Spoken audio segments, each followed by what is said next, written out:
Ava, where's Julia? And there's Julia. So Ava and Julia, you all probably know, are my great nieces, but they're also my great friends. So I wanted to meet their friends at the friends' school. So it's really fun to be here. And I'm here to talk to you about this book, Founding Mothers, but also about anything else you all want to talk about.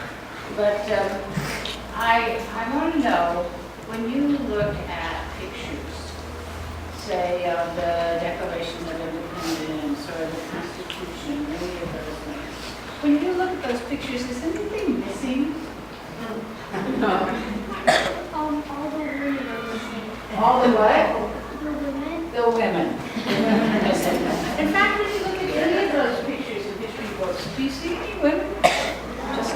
Do you think there were women then? What do you think? Were there? How do you know?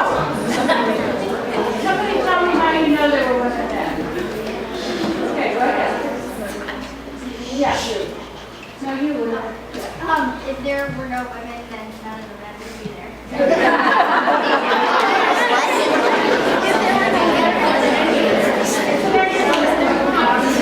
Were there no women, there would be no men. But that's the only way we know there were women there, is that there were men there, and they had to get there somehow. But really, when you look at it, you don't really see any women, and it's remarkable because, you know, they were there, and they were doing great things.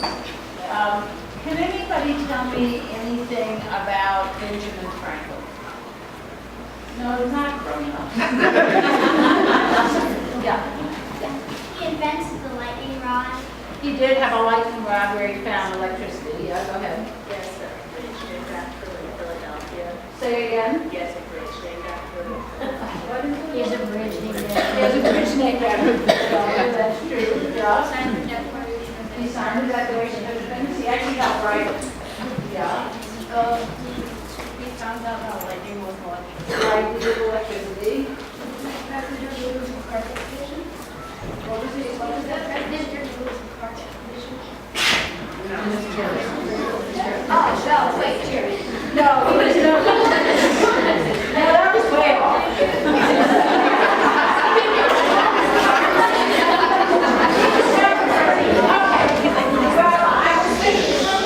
I'll go for a grown-up on this. Does grown-up have another name? No, postal system Postal system. fire. There you go. So the post office. For some reason, our generation all wanted to believe that the British Postmaster General. Apparently, that hasn't permeated beyond, and it's good reason for it not to have. Because the fact is that Benjamin Franklin was in England. And he was in England for years and years and years and years and years, because he was the person who was representing the colony of Pennsylvania in the lobbyist to the English Parliament. So his wife ran the post office, Deborah Reed Franklin, and she was very good at it. In fact, at one point, she had hired all kinds of special horses and riders to make sure the mail got there fast. And a British nobleman who was in charge, because England still ruled America, he tried to fire one of her workers, and she was furious. And she wrote him a letter, and she said, "You can't do that, and you're being very rude to me, and you're messing up the post office." And that was it. He just completely backed off. And the illustrator has done a wonderful job of showing Deborah Franklin holding Lord Loudon in her hand and looking very angry. But while Franklin was in England, the British passed the Stamp Act. Can anybody tell me what the Stamp Act was? Well, all the people they used had to be stamped. Like special stamps that were taxed. That's right.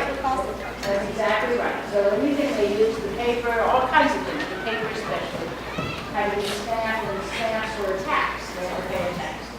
So it was one of the things that made the Americans hate the British. was the Stamp Act. And some of Ben Franklin's neighbors thought that he had not been strong enough in arguing against the Stamp Act while he was in life. So they said, we're going to burn down his house. They were furious. And everybody said to his wife, Deborah, you better get out. They're going to come burn down your house. And she said, I'm not going to get out. It's my house. And so instead she got a gun. She got some relatives with guns. And she got the neighbor